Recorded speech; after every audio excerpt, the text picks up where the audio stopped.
Hello students, myself Sapna Kashyap, and from today I'm going to start class 11, the price elasticity of demand. Students, the price elasticity of demand or the name of the chapter is elasticity of demand.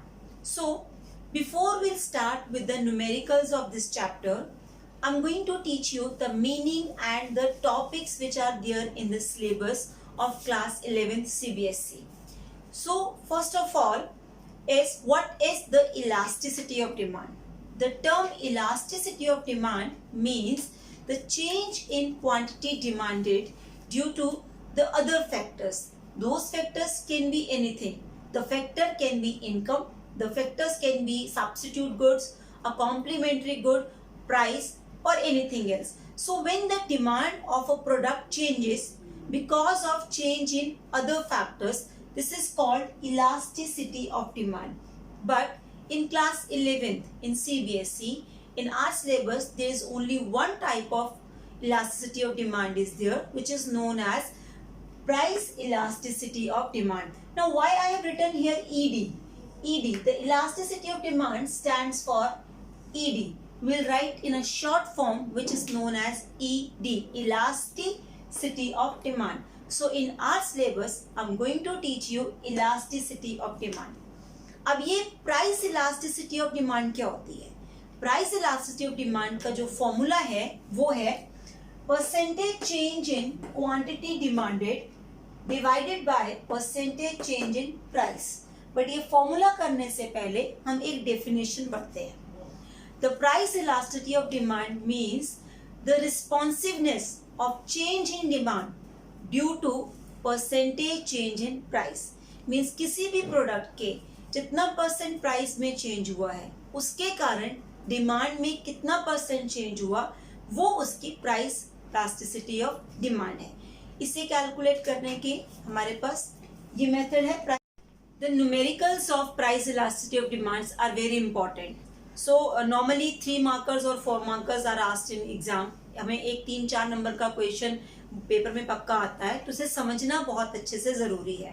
तो पहले इसका formula समझते हैं, उसके बाद इसके numerical start करेंगे. Formula क्या है प्राइस इलास्टिसिटी ऑफ डिमांड को कैलकुलेट करने का? फॉर्मूला है percentage change in quantity demanded divided by percentage change in price. इसका मतलब है किसी भी कमोडिटी के प्राइस में जितना परसेंट चेंज हुआ है उसके कारण डिमांड में कितना परसेंट चेंज होता है. अब यहाँ अगर आप ध्यान दो तो I have put a sign of minus which is known as negative. इस माइनस और नेगेटिव साइन का क्या मतलब है और ये साइन हम क्यों लगाते हैं? इस साइन का एक अलग इंपॉर्टेंस है और कभी कभी क्वेश्चन और पूछा जाता है एग्जाम में कि why we put a negative sign in the formula of price calculating price elasticity of demand. इस नेगेटिव साइन का मतलब है ये नेगेटिव साइन प्राइस और डिमांड के बीच के इनवर्स रिलेशनशिप को शो करता है. ये साइन बताता है कि प्राइस और डिमांड के बीच में एक इनवर्स रिलेशनशिप है. इनवर्स रिलेशनशिप का मतलब है कि अगर प्राइस बढ़ेंगे तो डिमांड कम होगी और अगर डिमांड कम होगी अगर प्राइस बढ़ेंगे तो डिमांड कम होगी और प्राइस कम होंगे तो डिमांड बढ़ेगी. Means when price will increase it will result decrease in demand. When price will decrease, it will result increase in demand, right? So this is our first formula which we are going to write somewhere or learn for other numericals. Now how we have derived this formula? There is one more formula which we are going to derive out of it. I'm teaching you how. ED is equal to negative sign. Now percentage change in quantity demanded कैसे calculate होता है? Percentage change in quantity demanded calculate करने का है formula delta Q upon Q. Now what is delta Q? Delta Q if I right here delta Q means Q1 minus Q, मतलब quantity में जो change हुआ वो क्या है? Delta Q.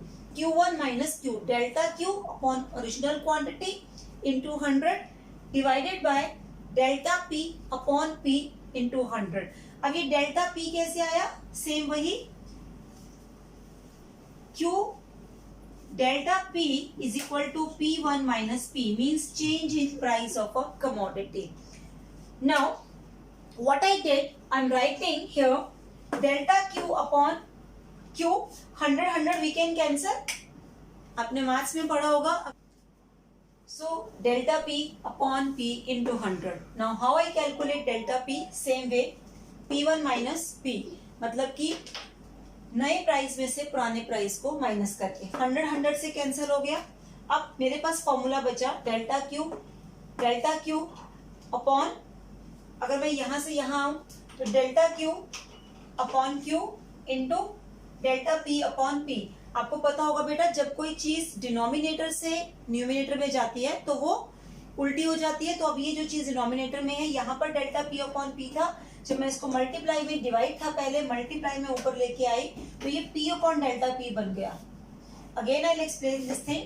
ये same delta Q upon Q मैंने यहाँ एज इट इज लिखा.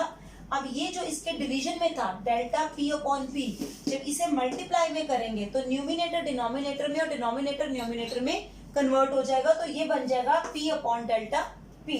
तो I can write this formula like this. So this is the actual formula. ED is equal to minus delta Q upon delta P into P upon Q, and either from this or from this we are going to calculate the numericals. Numericals जो हमें calculate करने हैं अब इसके बाद, उसमें या तो ये फॉर्मूला यूज होगा या ये फॉर्मूला यूज होगा.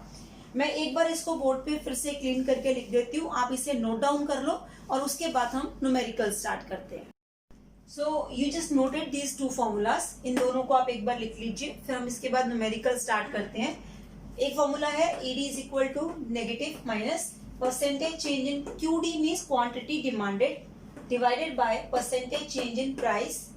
दूसरा है इसी से डिराइव किया हुआ, ये है negative delta Q upon delta P into P upon Q. So note down this. So this is the question which we are going to solve. Question है, when the price rises from rupees 8 to rupees 10, the demand falls from 5 units to 4 units. Calculate the price elasticity of demand. सबसे पहले question को समझना बहुत जरूरी है कि question क्या कह रहा है और इसमें हमें क्या कैलकुलेट करना है. इस क्वेश्चन में ये सबसे पहले कह रहे हैं कि प्राइस जो है उसमें चेंजेस के कारण डिमांड में चेंज हुआ, तो इलास्टिसिटी कितनी होगी. तो we will just write down all this things जो हमें गिवन है, पहले हम वो लिख लेंगे, फिर हम इसको सॉल्व करना स्टार्ट करते हैं. So let's write. I am going to write price here and quantity demanded here. मैंने दो कॉलम बना लिए. यहाँ पहले प्राइस कितने थे, पहले प्राइस थे, price is given in rupees, so I have written the sign of rupees here. जब प्राइस पहले 8 थे, 8 रुपीज से प्राइस बढ़ के 10 हो गए और उसके कारण डिमांड पहले 5 यूनिट्स थी. So quantity demanded is given in units. पहले 5 थी, अब 4 हो गई. अगर आप इसे नोटिस करें तो ये देखो, प्राइस बढ़े तो डिमांड कम हुई. हमें कैलकुलेट करना है इलास्टिसिटी ऑफ डिमांड. अब मैं इसका सेकेंड वाला फॉर्मूला, ये वाला फॉर्मूला लगाऊंगी. ED is equal to minus delta Q upon delta P into P upon Q. ये फॉर्मूला लगाने के लिए P और Q तो मेरे पास है, मुझे डेल्टा Q और डेल्टा P निकालना पड़ेगा. अब यहाँ पर पहले निकालूंगी मैं डेल्टा Q. डेल्टा Q कैसे निकलेगा, delta Q Q1 minus Q. अब इन दोनों में से ये Q है, क्वांटिटी है. कौन सा Q है, कौन सा Q1 है, जो पुराना वाला होता है उसे हम Q कहते हैं, ओरिजिनल क्वांटिटी, और ये है Q1 new quantity. Same way ये है हमारे पास ओरिजिनल प्राइस मींस P और ये है P1. तो डेल्टा Q कैसे आएगा, Q1 मींस ये है Q और ये है Q1. तो Q4 माइनस 5, 4 में से 5 माइनस करेंगे, डेल्टा Q कितना आ गया, डेल्टा Q की वैल्यू आ गई -1. अब नेक्स्ट मुझे कैलकुलेट करना है डेल्टा P. डेल्टा P कैसे कैलकुलेट होगा, same method, P1 minus P, new price, P1 means new price में से इनिशियल प्राइस माइनस करेंगे, means 10 minus 8, 10 minus 8 is equal to 2. So delta P is equal to 2. और ये है Q, ये है P। ये सारी values Q1, delta Q, delta P, PQ हम इस फॉर्मूला में सब्स्टिट्यूट कर देंगे। So ED is equal to minus delta Q is equal to -1 upon delta P 2 into P की वैल्यू है 8 अपॉन Q की वैल्यू है 5। इसमें से ये दोनों कट हो जाएंगे, 8 4 जा। अब मेरे पास elasticity of demand minus minus plus हो गए 4 upon 5, right. So we will divide it and we'll write the answer, and that will be the elasticity of demand. Up after this we are not going to write and we are not going to leave in 4 upon 5. हम इसे divide करके decimals में जो value आएगी 0.25 इसकी value आएगी, तो elasticity होगा 0.25 और we can say ED less than 1 because elasticity की वैल्यू लेस देन 1 है। अभी हम एक और क्वेश्चन करते हैं इसका एक डिफरेंट मेथड से, and we'll try to solve that also.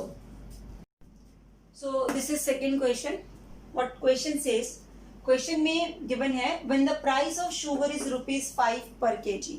जब शुगर के प्राइस 5 रुपीज पर kg थे, its demand is 50 kg. पहले जितना गिवन है हम उसे बोर्ड पे लिख लेते हैं, वही हम फिर से 2 कॉलम बनाएंगे। एक में लिखेंगे प्राइस, ब्रैकेट में लिखेंगे रुपीज, और दूसरे में लिखेंगे डिमांड, और डिमांड हमारी केजी में है। तो क्या गिवन है पहले, जब प्राइस शुगर के 5 रुपीज पर केजी थे, प्राइस जब 5 थे, डिमांड कितनी थी 50 केजी।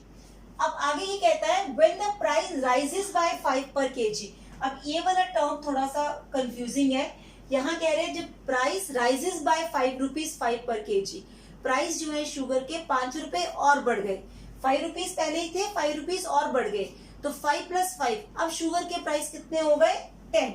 अब यहाँ स्टूडेंट्स कंफ्यूज हो जाते हैं, वो इसको भी 5 लिखेंगे कि पहले 5 रुपीज प्राइस थे अब फिर 5 हो गए, तो इन्होंने वर्ड यूज किया rises by 5 rupees per KG, means जब पहले प्राइस 5 रुपीज थे अब 5 रुपए और बढ़ गए तो प्राइस हो गया 10 रुपीज पर केजी। प्राइस बढ़ने के कारण demand falls by 10 KG, demand 10 KG कम हो गई। इसका मतलब नई डिमांड 10 नहीं होगी, फॉल्स बाय 10 केजी, मतलब जो पुरानी डिमांड थी उसमें 10 केजी कम हो गया।